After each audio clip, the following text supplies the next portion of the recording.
Bonjour à toutes et à tous. Dans cette nouvelle vidéo, je souhaitais revenir tout simplement sur mon propre parcours que j'avais envie de partager avec vous. Donc déjà, hein, je suis issu moi d'une famille athée, donc je n'ai pas eu du tout d'éducation religieuse. Mes deux parents sont athées. Ma grand-mère était catholique, mais voilà, je n'ai pas reçu. J'ai reçu le baptême, oui quand même, mais je n'ai reçu vraiment ni catéchisme. Je n'ai pas suivi de catéchisme. Je n'ai pas reçu de communion, quoi que ce soit. J'ai eu vraiment globalement aucune éducation religieuse. Et donc, je me définissais moi-même comme athée jusqu'à à peu près mes 23 ans. Qu'est-ce qui s'est passé à mes 23 ans? Tout simplement, j'ai commencé à travailler et je me suis retrouvé dans une espèce de perte de sens par rapport à la vie. Je me suis retrouvé avec un travail qui, s'il était plutôt bien payé et assez confortable, ne m'était pas particulièrement enrichissant, personnellement, hein. C'était voilà, c'était juste sympa, mais c'était vraiment un boulot purement alimentaire et je me suis retrouvé dans cette perspective de me dire que j'allais globalement faire ce type de travail pendant les 40 prochaines années, avec juste, rentrer à la maison et jouer à des jeux vidéo, regarder la télé en rentrant et je me suis dit: «La vie ne peut pas être que limitée à ça, il y a un truc qui doit me manquer, il me manque quelque chose». Et à cette époque-là, hein, je lisais beaucoup les auteurs de la Beat Generation, hein, Jack Kerouac, Allen Ginsberg, William Burroughs, et cetera et notamment, Kerouac et Ginsberg, les 2 parlent assez souvent de bouddhisme et comme j'étais, voilà, très intéressé par ces auteurs-là, que je lisais quasiment tous leurs livres, je me suis dit: «Ben, tiens, j'ai envie de m'intéresser au bouddhisme et peut-être que ça va m'apporter quelque chose». Pourquoi le bouddhisme, hein? Aussi tout simplement parce que je le voyais comme une possibilité d'une philosophie, ce qui est resté compatible avec mon identité à ce moment-là d'athée. Je me dis: «Bah, voilà, non, je suis juste une philosophie, ça devrait pouvoir m'aider un petit peu». Et donc j'ai commencé tout simplement par lire un livre qui s'appelle «Le bouddhisme, pour les nuls», voilà, «Le bouddhisme pour les nuls», qui est en fait relativement bien fait et qui va entre autres décrire les, différentes écoles, du bouddhisme dans le monde et qui parle un peu du Jodo Shinshu. Et la petite anecdote marrante, c'est qu'à cette époque-là, quand je l'ai lu, hein, quand j'ai lu ce passage sur le Jodo Shinshu, je me suis dit immédiatement: «Ce n'est pas pour moi. S'il y a bien une école qui ne me correspond pas, eh bien, c'est ce Jodo Shinshu. Je ne comprends pas c'est quoi la logique avec le reste, je ne comprends pas comment ça s'articule. C'est quoi cette voie dévotionnelle bizarre? Voilà. Forcément, à l'époque, hein, je rappelle, je m'identifiais moi-même comme étant athée, je cherchais une philosophie, donc je n'étais absolument pas prêt sur le moment à accepter une voie purement dévotionnelle. Il a fallu que je fasse un petit peu de chemin entre-temps. Et donc j'ai commencé, hein, par approfondir le bouddhisme en étudiant un petit peu le Theravada, en étudiant le zen, en commençant à en lire pas mal et eh bien, j'ai eu l'occasion de retourner au Japon et au Japon, j'ai dû malgré tout me confronter à la réalité des choses qui est que le bouddhisme n'est pas qu'une philosophie, le bouddhisme c'est une religion avec des temples, avec des prêtres, avec des moines, avec des nonnes. Je ne pouvais pas mettre de côté cet aspect-là et donc j'ai commencé à accepter doucement le concept du bouddhisme en tant que religion, à accepter le fait que moi-même, je pouvais aussi participer, rejoindre, accepter une religion. Et voilà, dans cette période-là, je commençais à être un peu insatisfait par ma pratique du zen. Et je me suis retrouvé à une époque, voilà, un moment où j'étais juste au boulot. Je m'ennuyais un petit peu, j'avais pas beaucoup de taf sur cette journée-là et je me suis dit: «Ah bah tiens, je vais repenser un coup». J'ai repensé au Jodo Shinshu et je me suis dit: «Bah tiens, si je lisais un petit peu quelques articles à ce sujet-là, peut-être que je suis passé à côté de quelque chose». Et donc j'ai commencé à lire un peu plus à propos de Shinran, à propos du Jodo Shinshu et il y a des éléments qui ont commencé à me parler, hein, notamment le fait que c'était une voie ouverte absolument à tous. On dit, hein, justement, les vœux du Bouddha, l'action du Bouddha ne fait aucune différence entre les jeunes et les vieux, entre les sages et les ignorants. Et j'ai commencé à me dire, il y a quelque chose à creuser par rapport à ça. Cet aspect égalitaire me parle, j'ai envie d'en savoir un peu plus. J'ai commencé à acheter des livres sur le Jodo Shinshu, et en fait, plus je lisais, plus je me rendais compte que c'était une voie qui me parlait, et plus en même temps je commençais à accepter le fait que, eh bien, en réalité, j'avais vraiment besoin de cet aspect plus religieux, de cet aspect plus dévotionnel et que c'est ça que je recherchais au fond de moi, même si je n'osais pas à l'époque me l'avouer. Et donc j'ai lu plusieurs dizaines, voire une centaine, au moins en tout cas une centaine de livres sur le, Jodo Shinshu en anglais, en français, des ouvrages de vulgarisation, des ouvrages beaucoup plus érudits. Voilà, vraiment tout ce que je pouvais me mettre sur la dent sur le Jodo Shinshu, je le lisais à cette époque-là et donc pendant plusieurs années, j'ai fait ça.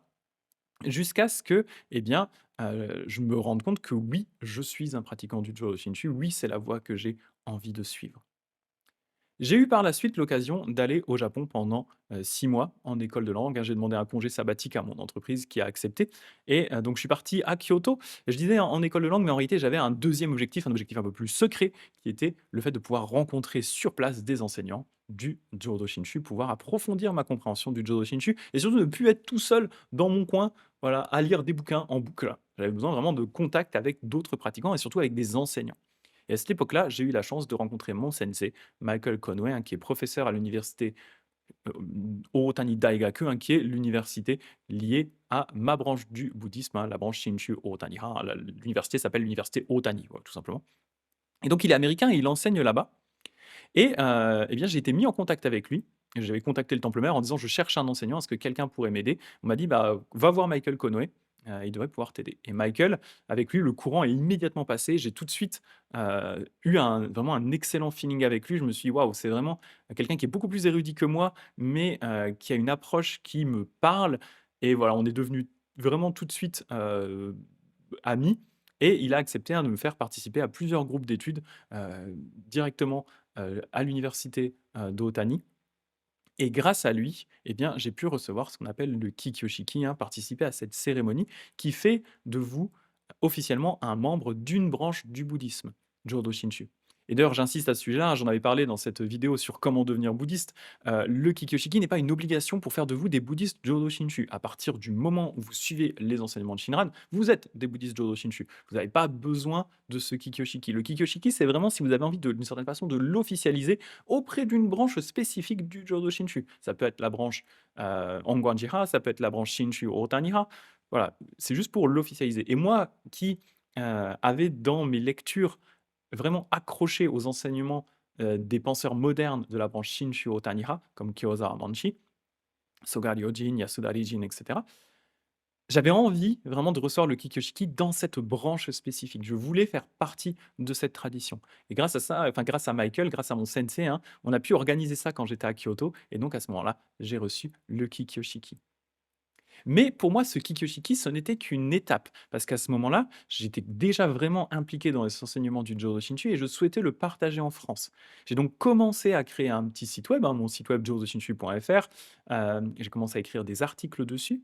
Mais vraiment, mon objectif plus lointain, c'était de recevoir le Tokudo, c'est-à-dire d'être ordonné dans le Jodo Shinshu. J'avais vraiment envie de cette ordination pour pouvoir plus officiellement partager le Jodo Shinshu avec le public français, parce qu'il n'y a pas énormément de ressources disponibles en français. Ça a pris un petit peu de temps quand je suis rentré, hein, je n'ai pas pu recevoir le Tokudo tout de suite, j'en ai fait part quand même au Temple Mère, et on m'a mis en contact tout simplement avec la Sangha des États-Unis. J'ai rencontré à ce moment-là ma sensei, une de mes sensei, hein, qui s'appelle la révérend Osa, Ryoko de son prénom, j'appelle simplement Ryoko, c'est plus simple. Et Ryoko a tout simplement accepté de participer tous les jours avec moi à une session de chant pour apprendre à chanter le Shoshinge, à chanter les poèmes de Shinran, parce que j'avais jusqu'à ce moment-là une éducation, on va dire plutôt théorique sur le Jodo Shinshu, hein. Je disais, j'avais lu beaucoup, beaucoup de livres, mais le côté beaucoup plus pratique de, voilà, par exemple, comment on chante le Shoshinge, c'est quoi la liturgie quotidienne, ça, eh bien, ça me manquait complètement. Et donc, grâce à la révérend Osa, hein, grâce à Ryoko, eh bien, tous les jours, on a commencé à chanter. Et à ce moment-là, le Covid est arrivé, hein, et c'était vraiment un des moments qui m'apportait beaucoup de joie dans ma journée, hein, le fait de savoir que on était enfermés, mais qu'à un moment, j'allais pouvoir pratiquer le chant avec Ryoko. Ça m'apportait vraiment beaucoup de joie. Pendant une demi-heure, on faisait ça tous les jours, et, sauf le week-end. Et donc, voilà, j'ai commencé à avancer dans ma pratique. Et à peu près vers 2021, mon projet de recevoir le Tokudo, hein, mon projet de devenir moine, a refait surface. Et les États-Unis ont accepté globalement, hein, ce projet en disant: «OK, on va te former un peu plus spécifiquement pour ça. Donc on est OK». Ce sera donc en 2022 et donc j'ai pu recevoir le Tokudo en 2022, mais avant ça, j'ai dû recevoir un enseignement spécifique, notamment un enseignement encore plus poussé sur tout ce qui était, liturgie, comment vraiment apprendre à chanter correctement, le Shoshinge, comment apprendre, correctement à chanter les poèmes de Shinran. Parce que voilà, j'avais de l'entraînement déjà avec Ryoko, mais c'est un enseignement qui, enfin, en tout cas, c'était une pratique qui se faisait vraiment au jour le jour sans que quelqu'un m'explique précisément ce que je devais savoir. Là, on est vraiment rentré dans les détails de chaque partie du chant, comment est-ce qu'il doit être chanté, réalisé, et cetera. On est vraiment allé dans le détail. J'ai reçu aussi d'autres enseignements plus théoriques et j'ai ainsi pu recevoir le Tokudo. Donc en 2022, hein, je me suis rasé le crâne.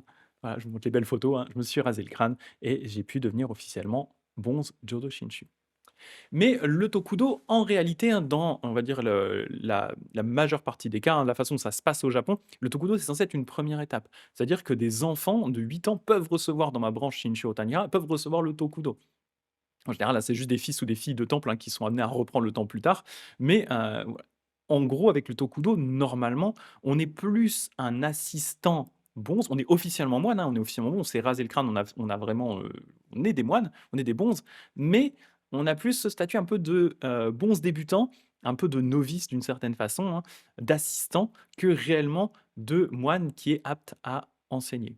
Sauf que la logique, en tout cas la difficulté des choses qu'on a nous, en Occident, hein, c'est que, bah, on n'a pas non plus 36 000 personnes qui sont ordonnés. Donc moi, à l'époque, hein, j'avais pu demander ce qu'on appelle manchu, vraiment la personne qui est le plus haut placé dans l'organisation, de ma branche Shinshu Otanira, en lui disant: «Mais qu'est-ce que je peux faire avec mon Tokudo? Qu'est-ce que j'ai le droit de faire?» Et lui m'a dit: «Mais vraiment, fais ce que tu veux. De toute façon, tu es tout seul, fais ce que tu peux, te tracasse pas trop avec ça. Tu es quand même un moine, donc vas-y, si tu veux partager les enseignements, fais comme tu peux».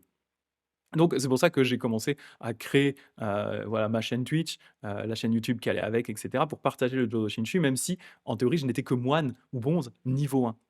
Parce qu'effectivement, il y a un niveau au-dessus et ce niveau, c'est ce qu'on appelle le Kyoshi, littéralement un maître des enseignements et c'est normalement le niveau dont on a besoin pour avoir un temple, par exemple, le niveau dont on a besoin pour vraiment diriger les cérémonies, le niveau dont on a besoin pour vraiment enseigner. En fait, ce que je faisais déjà moi-même avec le Tokudo, normalement, ça correspondait à un grade plutôt de ce qu'on appelle un grade de Kyoshi et pour obtenir ce grade de Kyoshi, eh bien, il faut suivre un enseignement spécifique et il faut ensuite faire une retraite de 2 semaines, donc 2 fois une semaine dans le temple mère, où on a vraiment une formation intensive et ensuite on obtient ce grade de Kyoshi. Et donc cette formation spécifique, hein, qu'on doit suivre pour obtenir le grade de Kyoshi, elle se base sur tout un tas de livres, notamment ces livres-là, hein, ces, 5 livres-là qui concernent donc les enseignements de Shinran, les enseignements du Mahayana, les aspects plus rituels et l'histoire de la dénomination ainsi que les règles, on va dire légales, relatifs à la création des temples, au statut de moine et cetera et cetera. Et donc on est vraiment censé avoir une certaine maîtrise de ce contenu-là et bien sûr, ça ne se fait pas, en un jour, hein. Donc nous, on a eu nous les candidats qui devions avoir le Kyoshi, on a eu une formation spécifique pour ça, donc tous les mois, on avait plusieurs cours spécifiques, hein. Un cours spécifique, par exemple, sur les enseignements de Shinran.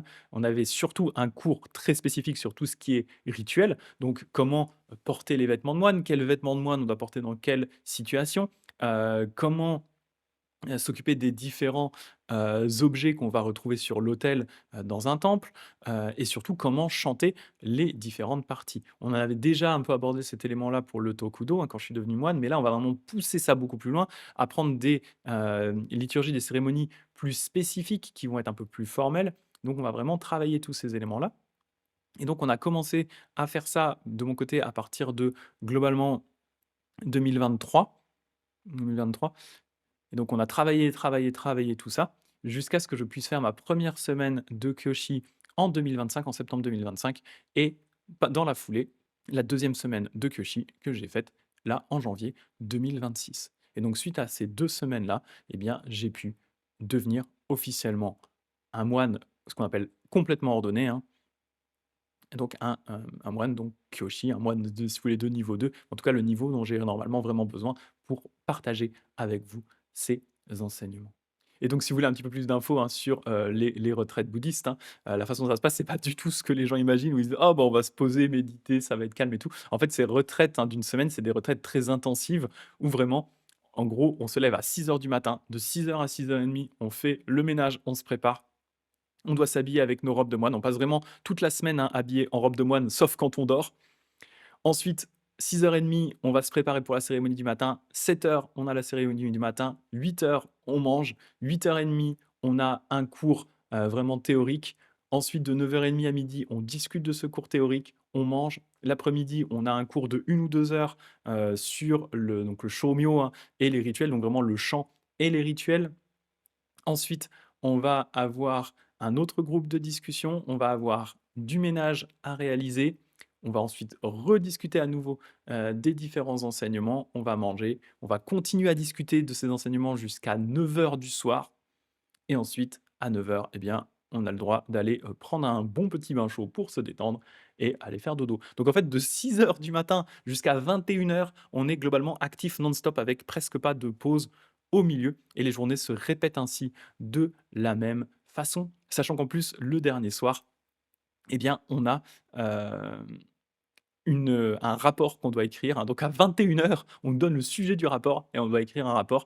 Donc là, par exemple, le rapport que j'ai dû écrire, pendant la deuxième semaine de Kyoshi, à la fin de la deuxième semaine, hein, c'était globalement, parmi les enseignements que vous avez reçus pendant cette semaine-là, est-ce qu'il y a un mot ou une phrase qui vous a marqué? Et si oui, pourquoi? Et donc écrire à peu près une page, un rapport d'une page sur un mot, qu'on a, sélectionné. Voilà, et dans mon cas, hein, c'était assez intéressant. Le nom, enfin la phrase que j'ai choisie, c'est, une phrase que j'avais entendue d'un des sensei qui disait: «La terre pure, ce n'est pas un nom, c'est un verbe, parce que la terre pure est une action, ce n'est pas un endroit». C'était assez intéressant. Donc voilà, j'avais discuté un petit peu, de ça, mais voilà, vous voyez le rythme, assez fou, et c'est vraiment pendant une semaine comme ça, complètement, complètement non-stop, voilà. Et oui, petit point aussi que j'ai oublié de préciser, j'y pense maintenant seulement, hem dans le cadre de ma formation, avant justement de faire les 2 semaines de retraite en tant que kyoshi, j'ai dû passer une espèce d'examen, et en fait cet examen, c'est tout simplement une sorte de thèse qu'on doit écrire. On doit écrire un document d'une cinquantaine de pages. Alors le thème est libre, peu importe tant que c'est lié au Jodo Shinshu et que ça reflète aussi votre propre compréhension des enseignements, et voilà. Moi, dans mon cas, c'était assez facile parce qu'à l'époque, j'avais déjà écrit mon commentaire au Shoshinge, voilà, qui est disponible sur Amazon. D'ailleurs, je vous mettrai le lien en description. Et j'ai tout simplement réutilisé ça. En fait, j'ai utilisé le premier tiers de ce commentaire, au Shoshinge, et j'en ai fait ma thèse. J'ai rajouté quelques éléments un peu plus, introspectifs dedans, parce que, voilà, sinon c'était un peu trop théorique pur. Donc j'ai rajouté des éléments un peu plus subjectifs, un peu plus personnels. Mais voilà, c'est devenu, ma thèse, et c'est ça qui a été ensuite évalué pour que je sois accepté dans la retraite de, 2 semaines. Donc voilà en gros, mon parcours. Voilà, peut-être chose aussi que j'ai pas brisée, mais qui est assez intéressante, le fait de se raser le crâne, hein, on ne le fait que, pour le Tokudo. Donc là, vraiment le moment où on devient moine, hein, la première cérémonie, Tokudo d'ailleurs qui ne dure qu'une c'est une cérémonie qui dure une matinée, hein, c'est vraiment très court. Et voilà, donc on doit avoir le crâne fraîchement rasé, hein, l'avoir rasé la veille, mais on n'a pas besoin de le re-raser par la suite. Typiquement, pendant les semaines de retraite pour le kyoshi, hein, pour le grade du dessus, on n'a pas du tout besoin de se raser le crâne. Donc moi, j'y suis allé, bah, là, j'en reviens tout juste, hein, quand je tourne cette vidéo. Voilà, vous voyez que j'ai mes cheveux, il y a aucun souci. Donc voilà, c'est vraiment purement pour le Tokudo. Donc voilà, j'espère que cette petite vidéo, vous a intéressé. Si vous avez des questions plus spécifiques par rapport à mon parcours, n'hésitez pas à les poser en commentaire, bien entendu, hein, je serai heureux de pouvoir y répondre. Je vous rappelle également que nous avons un serveur Discord, le lien est dans la description. Si vous voulez échanger sur le bouddhisme, hein, pas que le Jodo Shinshu, on a plein d'autres pratiquants d'autres branches du bouddhisme, comme le Shingon, le Theravada, le Zen, etc. Et sur ce serveur Discord, hein, sur le serveur vocal du Discord, le salon vocal du Discord, eh bien, j'organise une cérémonie, Jodo Shinshu tous les lundis à 20 heures. Et voilà, vous êtes bien entendu les bienvenus si vous souhaitez voir comment ça se passe, hein. C'est tout à fait ouvert aux débutants. Il y a aucune obligation de quoi que ce soit. Vous pouvez juste venir et regarder, rester en mute, voilà, et juste profiter. Voilà, vous êtes bien entendu les bienvenus. Et je vais terminer par le Nembutsu. Namo